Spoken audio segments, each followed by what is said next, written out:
Welcome to the Affiliated Monitors Expert Podcast, hosted by Tom Fox on the Compliance Podcast Network.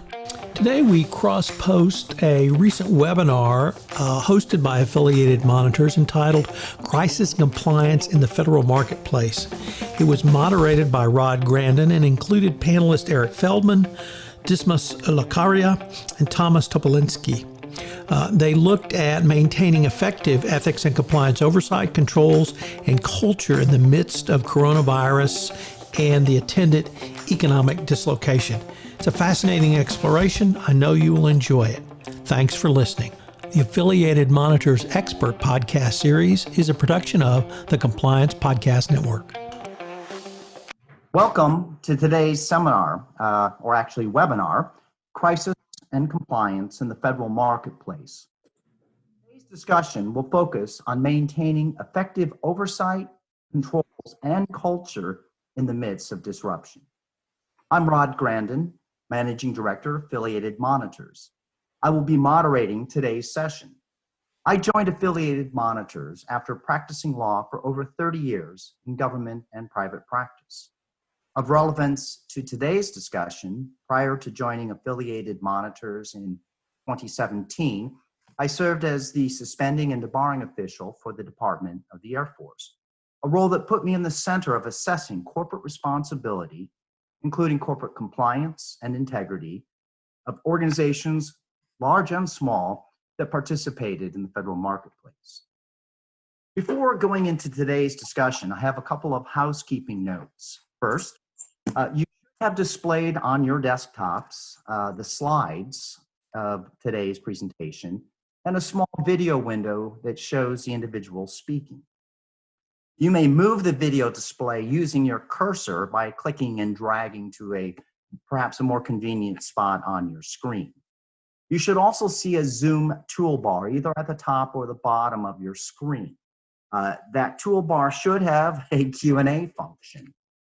Today, we will reserve the last 10 minutes of the webinar for Q&A, and we ask that you please submit any questions you have at any time during the presentation through that Q&A function.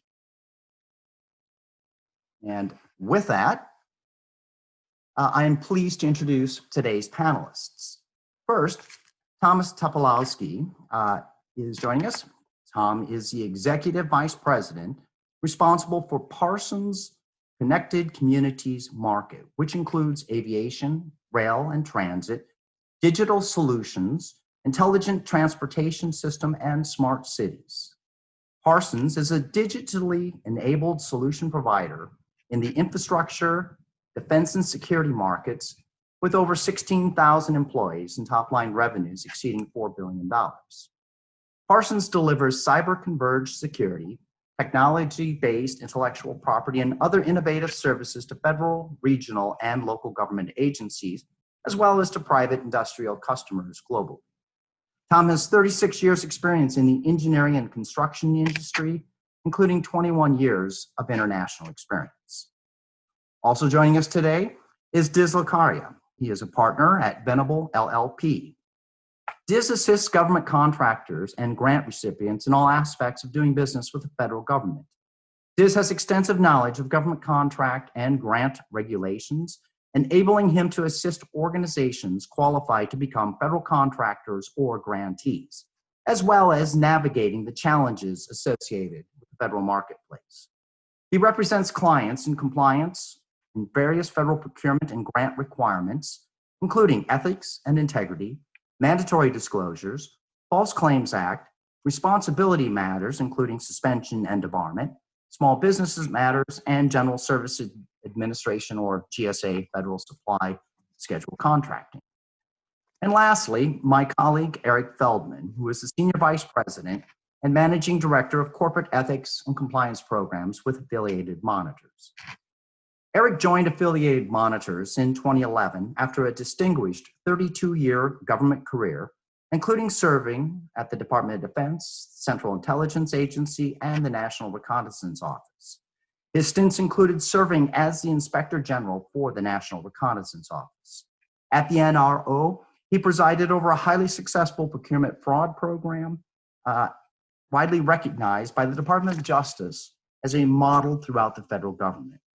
During his tenure as a federal inspector general, Eric worked with the Department of Justice in establishing programs to prevent and detect fraud in federal acquisition programs, including developing Federal Acquisition Regulations, Subpart 3.1000, and the clause at 52.20313, Contractor Code of Business Ethics and Conduct. We have a fairly aggressive agenda today, premised on the fact that the current COVID-19 pandemic has severely disrupted global business operations, including operations in the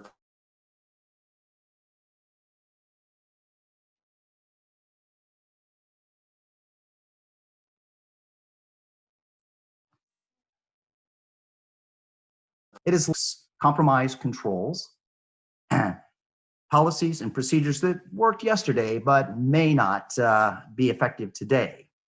Uncertainty and fear undermine organizations and individuals. Governments have responded by channeling unprecedented funds into their respective economies, often with little consideration for regulating who receives the funding and how it is used. Even worse, laying out rules and guidelines after the fact that create what I call fraud traps. Given the pre-existing, highly regulated structure of the federal marketplace, the risks facing disrupted businesses are even more challenging. It is not business as usual. And with that cheery picture as an introduction, I open the discussion up to our panelists. Tom, would you please give us an overview of your organization and what you have observed as being very different in the current environment? Well, thank you very much, Rod. And good morning to everyone. It's a pleasure to be with everybody today. And yeah, it's interesting from a personal level. I haven't been on an airplane now since the 13th of March, which is probably the longest period since I was in my 20s. You know, we're clearly in uncharted waters with this pandemic, and I think we know when we come out of it, life, you know, the new normal will be considerably different than it was just a couple of months before. I believe that Parsons, frankly, with 16,000 people around the world, we've handled it incredibly well. We've adapted using our technology very quickly to provide people with opportunities and support to work from home.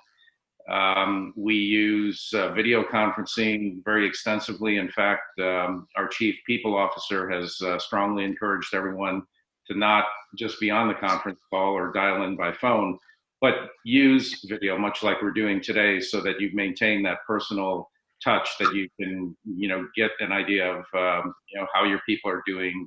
It's not the same as full body language or facial expressions, but it's good to have that connectivity. One of the other things that make me very proud to be part of Parsons is at the very top, our chairman and CEO, Chuck Harrington, has been doing a regular series of videos that are posted on our internal workplace site. It's sort of like a internal Facebook. And he continues to reinforce our core values, being integrity, safety, quality, diversity, innovation, and sustainability. So I think it really does set the tone when you have the chairman and CEO talking specifically about the core values and really heavily focused on our ethics program and integrity and how that is even more important in this new environment, the new unknown. And I think, you know, the other thing, in fact, just in terms of meetings, I'm on our ethics committee for the company, and we just had one of our regular meetings today by conference, and that went extremely well. So ideally, we love to meet in person, but the technology enables us to continue what we're doing very effectively. And I think the other thing that's important is that as a company, what we're really trying to do too is imagine what the future is going to be like and try to restore confidence for people to get back into public spaces, whether it's to get on an airplane with 150 to 200 of your closest friends, get on a subway, go to a stadium, an arena, a cinema, whatever it is. So we're working on screening kiosks that would take body temperature, respiration, determine if you might have a risk, then mobile labs, which we call DetectWise for testing. In short, we really are looking to, provide the solutions that, will really be the new normal, because I do think, much like 9/11 changed our view of screening at airports, this COVID-19 will change our view on how we enter public spaces. Thank you. In your practice, what have you seen that's, say, new or different? Well, first of all, again, thank you, Rod, for having me. I think there's been a lot of changes. I think one of the government programs we've seen kind of exemplifies that. That's the Payment Protection Program, or Paycheck Protection Program, which are the SBA loans that you hear a lot about in the news. That kind of exemplifies, I think, what's happening here. Because what we see there in terms of government is, the kind of the first bullet there, daily developments and changes. COVID-19, as Tom mentioned, is unprecedented. And what we're seeing now is really unprecedented in terms of how we as a nation and as a world community deal with it. It's not something you can plan. It's something that's almost changing daily. And with respect to PPP, we've seen the rollout of the program, and then guidance on the program, regulations on the program, more guidance, and almost every day there's new guidance on how that program is to be implemented. Well, it's really challenging for contractors and small businesses, which are trying to react to the environment as it is right then. But as the environment changes, they've made representations, they've made plans, they've made decisions that are being impacted by these changes. One real quick war story is I was speaking with a client just the other day, and they're a legitimate small business, perfectly eligible for these funds, but there's a lot of concern about the forgiveness of these funds. Well, this small business owner said, I'm willing to bring my people back, but what guarantees do I have this is going to be forgiven? I'm taking out a $2 million loan with the SBA. That's $2 million that if I have to pay back comes out of my pocket. Otherwise, I'm not going to bring these people back. But I don't have any assurances from the government that they are in fact going to forgive his loan. So there's this cloud of uncertainty, and which I find just exacerbating an already very tense and difficult environment. Eric, any other thoughts on this? Sure. First of all, good morning, everyone. Thanks for joining us. And as one of the co-hosts, I'd like to thank our panelists for taking the time out of their day to join us in this discussion. I'll take it from the oversight standpoint. Clearly, there's uncertainty. Clearly, I think there's risk, and we're going to get into some areas of risk. But it's kind of interesting that while it's not business as usual on how we conduct business, a lot of the business of oversight goes on. We found in doing our monitoring work that government agencies are perfectly fine with remote approaches that we're using technology to provide monitoring oversight. And the typical law enforcement and oversight agencies in the federal government and in state governments are actually running on all cylinders. They're doing the work differently, but they are moving ahead. There have been suspensions, there have been debarments. Government contractors and others, anyone who's a recipient of any of this or future money which is coming, need to be aware of the fact that oversight continues. And there seems to be a perception, and we've seen it in some articles recently, that everything is stopped. And it just has not.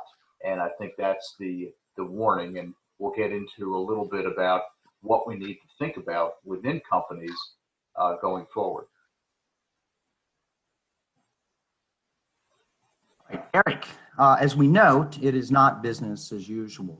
So question, do the fundamental building blocks for an organizational, a successful or effective organizational ethics and compliance program, do they change in the current environment, or do they remain the same? What are businesses supposed to do in the current, given the current disruption?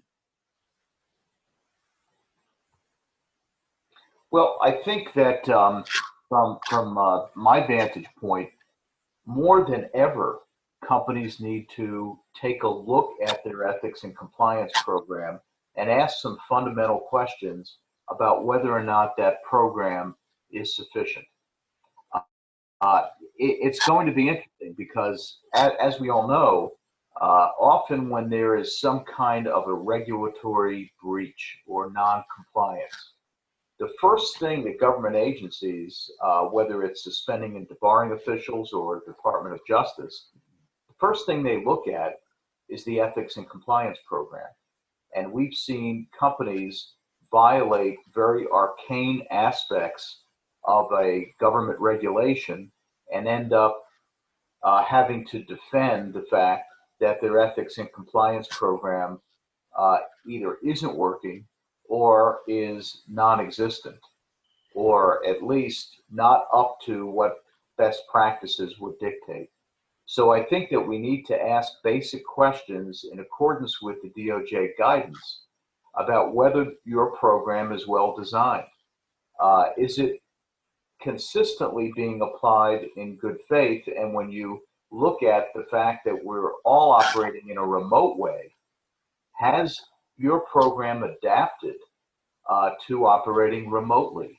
How is the compliance organization and function within the organization adapting to remote oversight?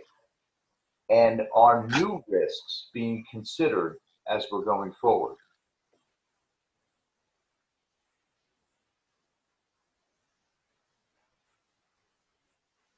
So Eric, again, the question becomes these critical elements of an effective program. Just your thoughts. Put yourself in the position of a government contractor, a manufacturer, but your workforce is coming in, perhaps. Your business staff is not coming in. So when you look at these critical elements of an effective program, for instance, due diligence in hiring or disciplinary action, things that generally required face-to-face contact or direct contact, are these things still possible in the remote environment? Absolutely, Rod. Every one of these things can be altered to be able to operate in a remote environment using remote technology. But the most critical thing right now, in my view, is risk. Has the organization updated its risk assessment? And have you looked at the new risks that are posed by remote workplaces, the new risks that might be created by different ways of doing business, and the fact that we have a workforce that is feeling detached, they're feeling anxious. Many workforces have reduced salaries for people, and some have laid off employees. And so when you're dealing with this kind of anxiety and change and disruption, that creates risk. And the number one question is whether or not we have looked at our ethics and compliance program in terms of managing and controlling that risk. All right, Diz, turning over to you. Again, I know you work closely with clients, and a lot of your activity is more on on the receiving end of federal enforcement actions. But what are you seeing in terms of some of the specific risks facing those in the federal marketplace? Well, I mean, I think there's a lot. I think the number one is uncertainty. As Eric mentioned, the government is business as usual right now. But what I'm hearing from a lot of my clients is it's business as usual now, right? The government has issued guidance that says, we're going to pay people regardless of whether they're actually working or not. At least on the grant side, that's one of the positions they've said. They want to keep money flowing into the economy. But at some point, you wonder, where is that line drawn in terms of enabling contractors to have the flexibility that they've given them at the outset? And I think there will come a point where the government says, we want your people back at work. We want them back in their work locations. No more working from home. And then how's your workforce gonna respond? We had a client reach out the other day that one agency was taking an aggressive posture that they wanted to rewrite our clients' employment policies that mandated that they show up to the government facility because that contractor was a critical contractor. But that to me is something I'd never seen before or heard before, where they're actually getting into the business itself and how they manage themselves. So I think there's a lot of risk and a lot of uncertainty with respect to how the work is going to get done, especially if this is a protracted period, right? A lot of states are reopening, but there's a lot of talk about a second wave. And if that happens, I think there's a lot of concern about how the government might respond in that context. So, Tom, given these evolving risks, the question becomes, you're in a business line at Parsons. You have responsibility for employees, profit loss, everything that goes with business operations. So what do you consider to be the priorities in responding and in terms of addressing these risks? And I'd also ask that, from a cybersecurity standpoint, if you have a lot of employees working remotely, you've got a lot of information, presumably, that's being kicked back and forth between what may or may not be secure networks. Thoughts? Well, first and foremost, our concern is with our employees. We want to make sure that we keep our employees safe, that we keep them healthy, and that we don't put them in any kind of compromised situation where they could contract any pathogen, including coronavirus. So we're constantly looking at ways. There's constant communication right from the top of the organization about the different regulations, different opening policies from state to state and from client to client. I mentioned before some of the technology that we're applying, the screening kiosks, the mobile testing labs. So for example, at construction sites, we're talking to our clients about having that screening capability and testing capability on site so that when construction crews are going to work, they have that level of comfort. Nothing is perfect right now. As we know, the testing is still evolving, but having even an 80 or 85% certainty is better than no testing at all. On the cybersecurity side, you're right. As a federal contractor, we deal with sensitive information, but we have very robust internal IT controls and networks, and anyone who is working on anything that's classified is, all the necessary precautions are taken in that regard. And then even down to the simplest things, we do constantly test. In fact, right now, when you turn on a Parsons computer, what will come out is stranger danger. And what stranger danger means, it's, all the different phishing emails that we all get. It was amazing to me is that shortly after the quarantine started, it seemed to be a real uptick in different types of nefarious email communications and different phishing attempts. So there's constant vigilance to remind people to not open suspicious emails, report them. We have a specific area where you can report suspected phishing emails. Probably some legitimate ones go there as well. But I think in general, you don't get away from your core values. You don't get away at all from your policies and procedures, your ways of doing things. In fact, you use the technology perhaps to monitor in more of a robust way. But like I say, it's a new environment and will be forever changed. So, Eric, given these a host of new risks, new challenges, what advice do you give to organizations for prioritizing how they approach and try to rack and stack what they do and when they do it? Well, first of all, you've got to do some kind of an assessment of how this environment is affecting your business and your risk. It's going to affect different businesses in different ways. As Tom just mentioned, one of those risks is cybersecurity, and that certainly is going to impact every organization, unless you're living under a rock and don't have computer networks that are connected. It's going to affect everyone. There are other things that are going to be different for different kinds of companies. I want to point out, if you look at this slide, we talk about SDOs being ever vigilant. There's a new piece of this, which I'm sure we all expected, is with a $2 trillion infusion of money through various programs, as Diz mentioned, that the criteria is often a bit unclear. The Special Inspector General for Pandemic Recovery, his confirmation hearing is, I think, going on as we speak. It is this morning. And once that office ramps up with auditors and investigators, they are going to be looking at every aspect of every program. And as you know, we have not even scratched the surface yet of the amount of money and assistance that is going to have to be funneled out to the economy.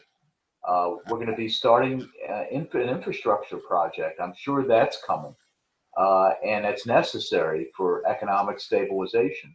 But with that money coming out, there's going to be an incredible amount of oversight of compliance with the conditions of receiving those funds. And with the uncertainty that Biz talked about, there may be a gap between expectations of the government and the understanding of the companies as to what they're supposed to be doing. That lack of communication creates a problem. And that problem is not viewed well by government agencies. They don't care that you don't know or didn't know. They're going to expect that you have a good ethics and compliance program that is going to prevent and detect any instances of misconduct. Rod, I'm glad you put this slide up because this is fundamental to thinking about where we are right now and the amount of fraud that could start occurring. The ACFE did a study a couple of weeks ago that just came out of fraud practitioners. They did a survey online. They found that 90% of people who are anti-fraud professionals, auditors, investigators, compliance officers, 90% believe that there will be or already has been an increase in employee fraud as a result of recent events and coronavirus. And some of that, the company will be a victim from the outside. Some of that, the company might be a victim from the inside and from employees themselves. So looking at fraud, what it takes to commit fraud, let's look at coronavirus within this framework. Opportunity is when an employee or a contractor of a company takes a look at the disruption that's in place. People are not at work, people are working from home, and they conclude this is the time, because of fewer controls, to take advantage of perhaps what's going on. Maybe there's poor tone at the top, unlike at Tom's company where they seem to be extremely engaged. Rationalization. A lot of employees are feeling, hey, my salary's been cut. I don't know if my job is going to be here tomorrow. I need to perhaps take advantage of some opportunity that I see here amidst the disruption. And then, of course, pressure. People are feeling pressure. economic pressure is incredible. We don't know what's going to be happening, and some employees react in a very negative and nefarious way to that kind of pressure.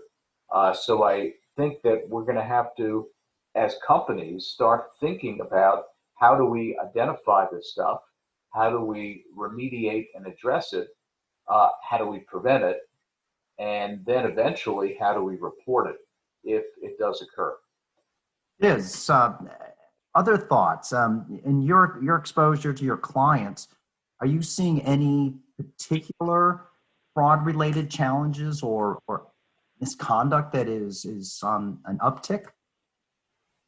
Well, I think Eric points out a lot of things because you do have, particularly with the CARES Act, $2 trillion being infused and being infused in a hurry, right, in a rush because of the nature of the pandemic. And what we see, this is unprecedented because it's on a national level, but I do a lot of work, disaster response type work for hurricanes or tornadoes or natural disasters, but those typically impact a region of the country, not the entire country. But what we generally see is a lot of people running to deal with the issue, doing their best, candidly, to be in compliance. But at the end of the day, when you're responding to an emergency, things aren't going to tie out perfectly. And things are going to slip and your I's are not dotted and your T's are not crossed. And then the auditors come in a couple of years later and they look at everything in hindsight with the exigency of the crisis behind and the dust has settled. And so what we generally see is, I generally believe that folks are good-hearted and they try to do the right thing, but very challenging in an environment where it's unclear of how you're supposed to proceed. Daily facts are changing and daily law and regulation is changing, which creates just a perfect storm for noncompliance and for fraud. And couple that with a couple other things Eric mentioned, which are, people have concerns about their job, about their livelihood, family. It just creates a perfect storm. I'd say right now it's too soon, to tell that any of my clients are defrauding. I only represent the good guys. So, all is well there. But there's certainly concern how folks might be perceived, right? There's a lot of press about organizations that have taken some of these stimulus funds and they've given it back. But there's a lot of concern about how it might be interpreted if, I'm a small business, but yes, I have investors. Is that liquidity? Does that somehow make me ineligible for the PPP program? So there's just a lot of uncertainty. All right. So this is just sort of standard fare in terms of how you conduct third-party due diligence. As I scroll through these things, what strikes me is that many of these efforts are more challenging when conducted remotely. So, Eric, quickly, what are some of your thoughts on how business isn't going to stop? We hope. So, how do you continue to exercise this very fundamental part of your compliance effort? Well, I think it's going to be more important than ever. DOJ just the other day issued a report saying that they've already seen early fraud signs in the SBA loan program. Just by doing a stat sample of the loans, they see organizations, as I think we've read about, that should not have received the loans. They've seen some collusion between companies in getting loans and creating shell companies in order to get loans because the main company is too large and doesn't meet the criteria. So I think when you look at all these due diligence red flags, every company needs to take a look to see if any of the mechanisms they have in place right now to do due diligence on third parties, whether those are being continued in a remote way if their employees are not back at work or there's been disruption within their work organization. For example, lack of inadequate financial resources of some companies that you're dealing with is one issue. How do you ensure in this kind of environment that you're not dealing with a company, contracting with the company that is on the verge of collapse? And should that be a concern of a prime contractor? I would think so, particularly in the government contracting space, as to whether you're going to be left high and dry by a subcontractor. Refusal to certify compliance with laws. Take a look at what companies perhaps are already under investigation for violating the rules of the PPP, the CARES Act, and this is just going to continue. So Diz, you had mentioned previously that one of your clients was talking to you or discussing the need to rewrite all their policies and procedures. What guidance did you offer them, and what do you offer to others on what they should do in the current environment? Right. So one of the things that I think is challenging about the stimulus program in this current environment is that I generally represent government contractors, and government contractors are, I think everyone on this presentation can say, are pretty tightly regulated community of contractors. And yes, there are commercial entities that dabble, I'll say, in government contracting, but folks that do a lot of their work through government contracts have a pretty tight ship, or most of them know the rules of the road, and so they've got a pretty tight program in place. But that's not the case in the commercial market. And commercial companies that do, small and mid-sized companies that do commercial work, they don't fit into this box perfectly because large commercial companies have ethics programs because it's the right thing to do with an organization that size. But small and medium-sized businesses, it's not something that they have at their fingertips, nor do they have the resources. And certainly now, in this environment, do they have the resources to implement a compliance program?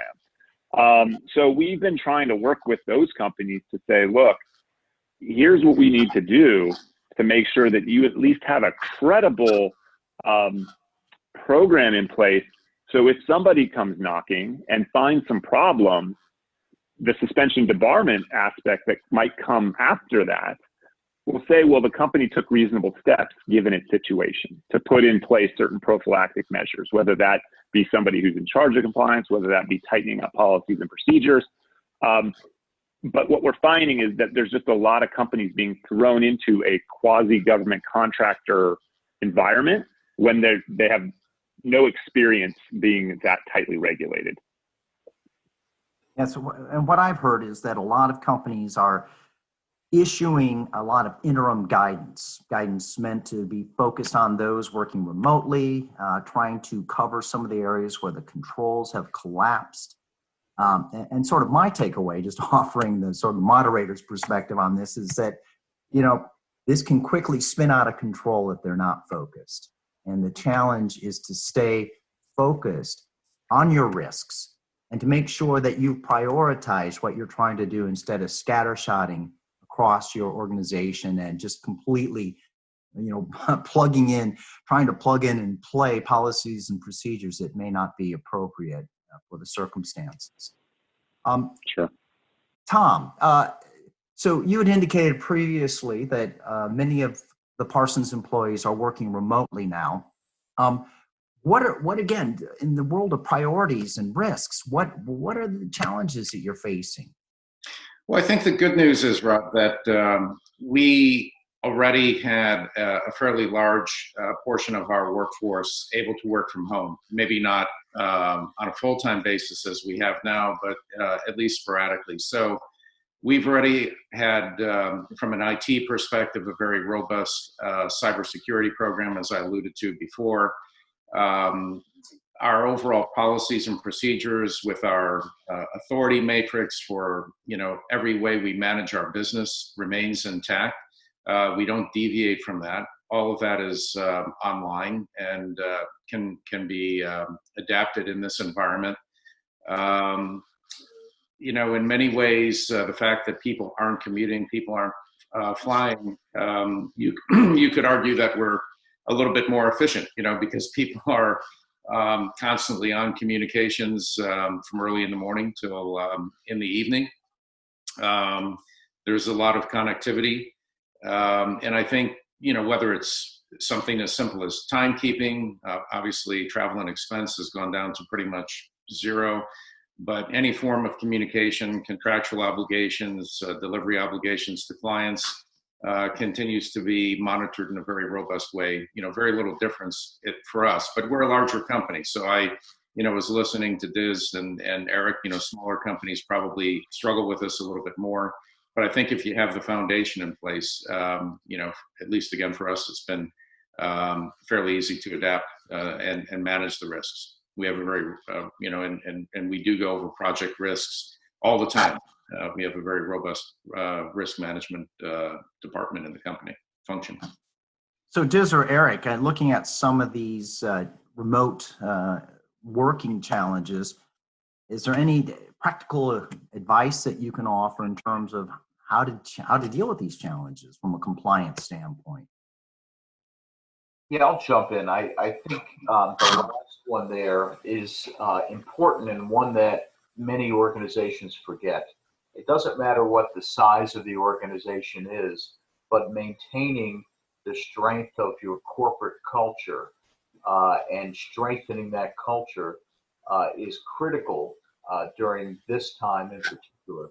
We view culture not just as some squishy social science concept, but that it is a foundational internal control, that without that control and without people feeling tied to the company and feeling that they need to meet the company's core value of integrity and ethical behavior, they don't identify with that, everything else is going to fall apart. And that it becomes more of a challenge in these times, and it's going to be a challenge moving forward to maintain that corporate culture. There's other thoughts on it?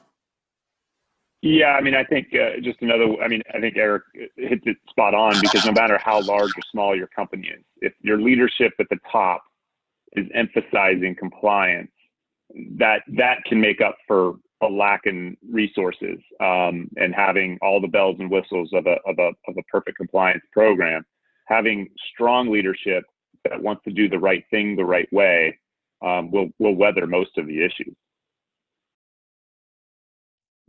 I'd like to add one thing on the culture side. I thought it was kind of timely. Just the latest video that our chairman and CEO posted. He was talking about strategy, but he quoted Peter Drucker when he said that culture eats strategy for breakfast. And so again, emphasizing in our company that really the DNA, the culture is exceedingly important to everything that we do. All right. So Eric, looking at this notion of training and communication, again, this is a very typical model that we use in our training efforts. But again, a lot of this is difficult to do when you're not eye to eye with your workforce, your employees, when a supervisor doesn't see his or her reports and a report doesn't see his or her supervisors. So what are your thoughts on how you maintain this in the current situation? Right. So I think what we need to do is use technology.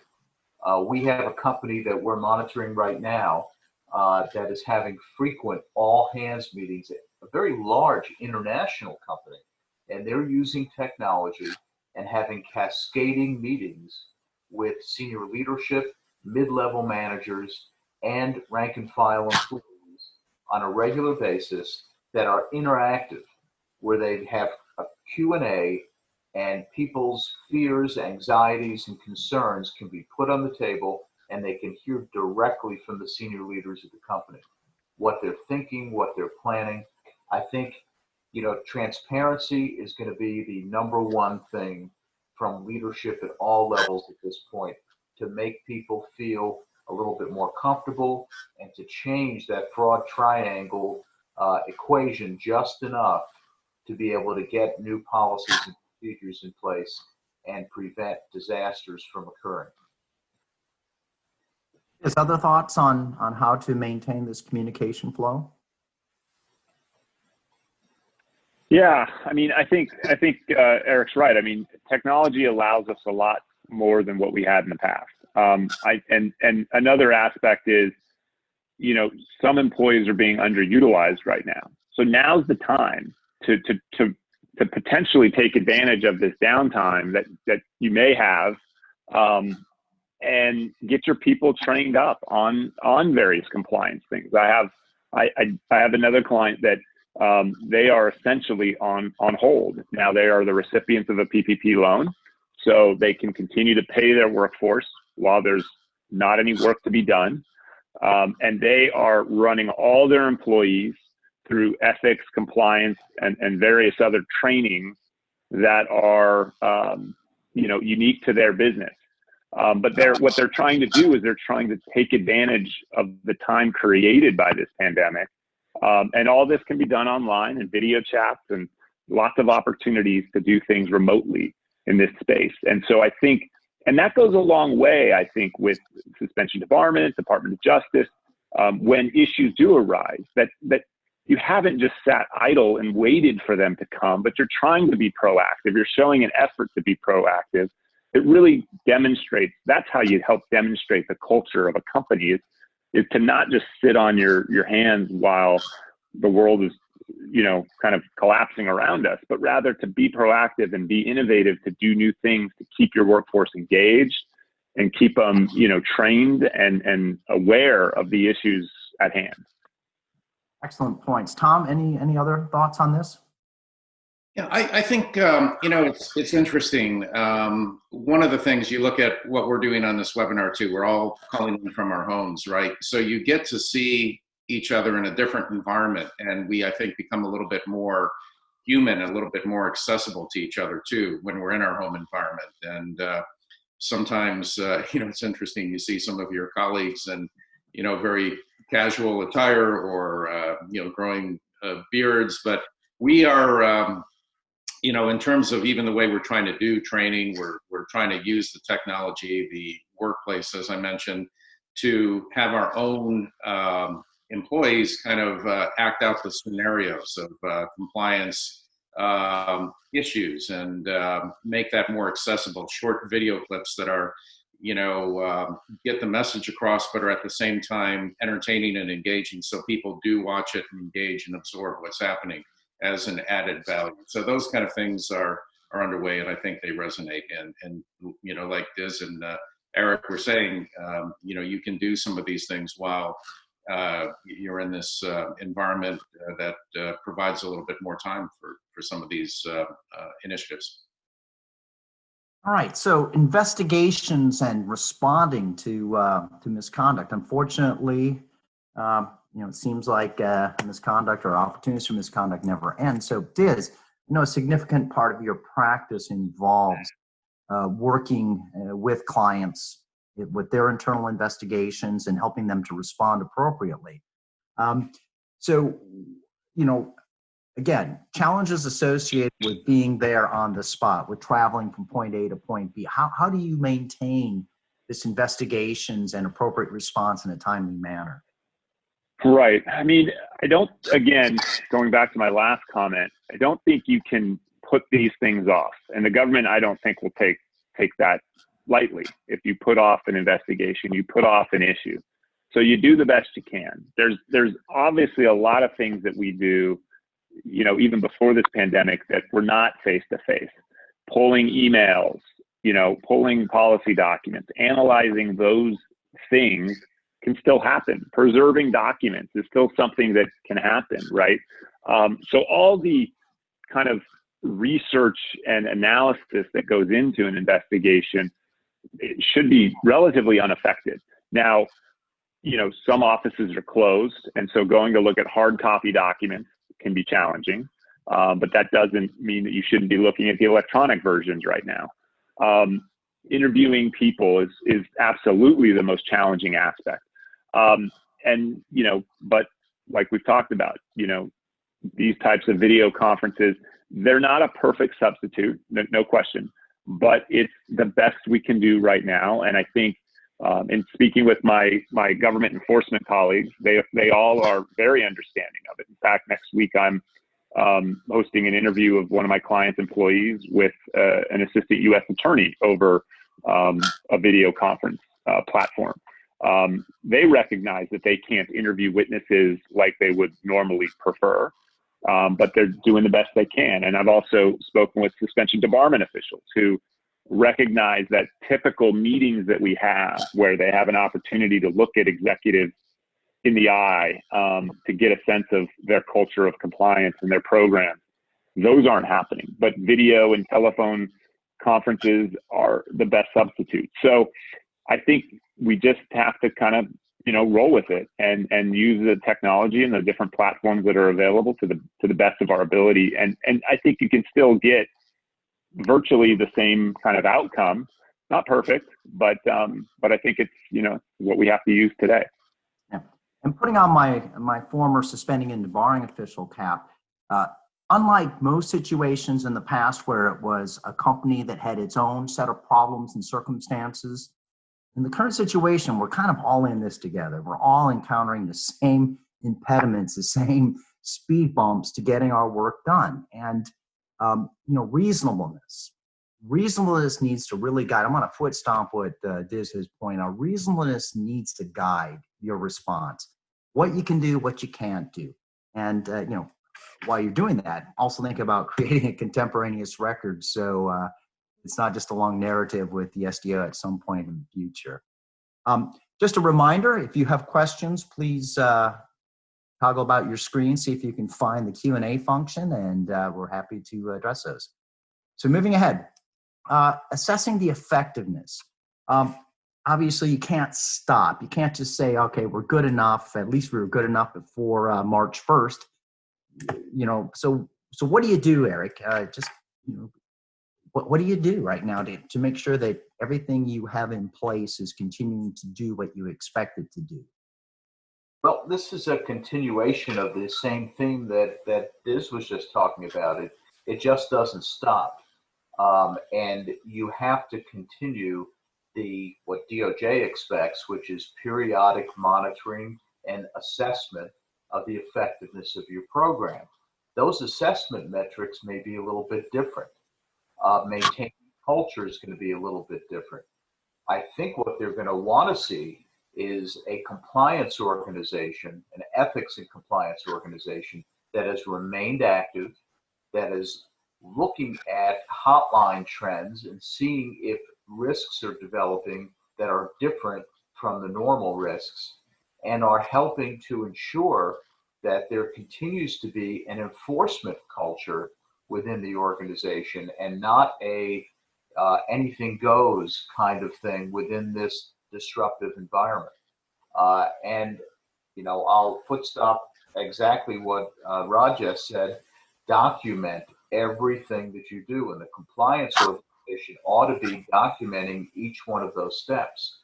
I think it's a perfect time for organizations to take a step back, look at their ethics and compliance function, get an assessment done of that function to determine whether it has been operating effectively and efficiently, whether it's achieving its objectives, and whether it is well suited to be addressing these new risks that are developing.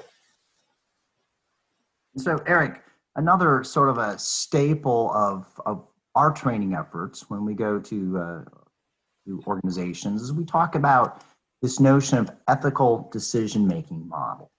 And again, I'm putting this thing up on the screen, but is this an effective framework in this current situation? Is this something that can continue to guide both individuals and organizations? Yeah, this is one of many different ethical frameworks that organizations might have. And really, it's just a way of thinking about making decisions. And organizations need to, in spite of the urgency of financial issues and challenges that are facing us, as well as some of the employee issues, we have to keep looking at everything within the context of the core values of that company and that organization. and ensure that they maintain focus on integrity and ethics in every decision that's being made. And that's all this really illustrates, is having a way of thinking about how we're moving forward. And so it is, assuming the decision making is occurring and it's well informed. Well, what are your thoughts? What should your clients be doing as they sort of work through some of these gray areas where the right and wrong is not all that clear? I think, working through those areas is where the sausage is made, and keeping a record of that, I think is important. As you say at the top, document the decision, right? So, and I want to kind of go back to the word you use, which I think really has to be the word that's applied by everybody, which is reasonableness, right? Is what the executives are doing in order to create and enhance their compliance framework, is that reasonable in light of the situation? And it has to be objectively reasonable. It can't be, well, I think it's reasonable because, my viewpoint. It needs to be something that someone else would also find reasonable. So to the extent you can make it objectively reasonable, I think you really want to strive for that. So it's a matter of assessing all those factors that are hitting your organization, from the pandemic to the business factors, and then distilling that down into what really makes sense. And when you take things out, have a reasonable basis for that you can articulate and explain. And if you can document it, because there's as many questions from you, Rod, when I was before you, when you were an SDO, about the things you didn't do as there are about the things you did do. And so, not only what you're doing, but also think about what you're not doing and why that's not reasonable or doesn't make sense in this context. So we are very much getting toward the end of our time this morning. So at this point, just sort of closing thoughts. You've all offered practical considerations as we've gone through our discussion, but Tom, some closing thoughts here. Yeah, I think really going back to what Eric talked about in the culture, and Eric and I have, I think we really have a common mind on that is one of the most important underlying considerations, the foundation that you can have. And I always tell people to try to think of what it's like to be on the receiving side of you. And what I mean by that too is you have to be very sincere when you're talking about ethical issues, integrity. It can't be, people can see through if it's perfunctory or you're doing it, because you have to. Being on the ethics committee, I come across all of the cases that come in, whether it's an inquiry or whether it's actually reporting something. And I think one of the reasons that our hotline and our ethics program is very successful is because we do take each case, no matter what it is, no matter if it really is an ethics issue, maybe it's a people issue, and I think it's good that people use it for all purposes, but we take it seriously. We have a very robust investigation process, assessment process. I think now in terms of documentation, one thing you can add to that is the video documentation, right? So if you can't meet somebody in person, you're doing it through a forum like this, you can have a video record of that investigation and that discussion, which I think is very helpful. And I think it's the same thing even with our clients and our peer group companies we work with. Just always consider, what is it like to be on the receiving side of you, and do what you do with integrity and sincerity. And I think if you have that foundation, the other things become a lot easier. His closing thoughts?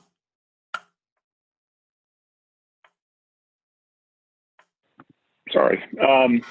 I think, Tom really hits it on the head, and I think we've pounded it into folks, but I think you need to make sure that you're assessing a full spectrum of issues.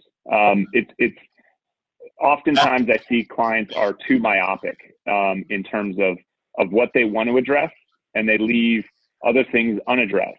And sophisticated government counsel and government investigators, they're going to ask those questions. So always make sure you're thinking about the full spectrum of how everything plays together, and not being too narrowly focused on maybe the issue at hand, because the government will look more broadly, and they have a right to, especially when it comes to responsibility matters. So I would just say, keep the full picture in mind. And Eric, closing thought? Well, many of you have probably heard this quote from Warren Buffett. Only when the tide goes out do you see who's swimming naked. And I like to look at it from that standpoint right now. I think that underlying challenges and issues in companies are being amplified and even exaggerated right now due to the pressure that this pandemic is putting on virtually every organization. And I foresee that companies are going to be facing great challenges. I think they need to do a lot of self-assessment and focus attention on compliance and ethics to get them through this. All right. Well, the good thing is we've really worked through the questions that were presented during the discussion. So we are at our close here. I want to thank the panelists for joining me this morning. Tom, Diz, Eric, thank you very much for your participation. I want to thank the participants for joining us this morning. We will be emailing the slides out, so look for that. And if you obviously have any questions at any point, our contact information will be included as part of the slide set, so feel free to reach out. And with that, I wish you all a great day. Stay safe, stay well.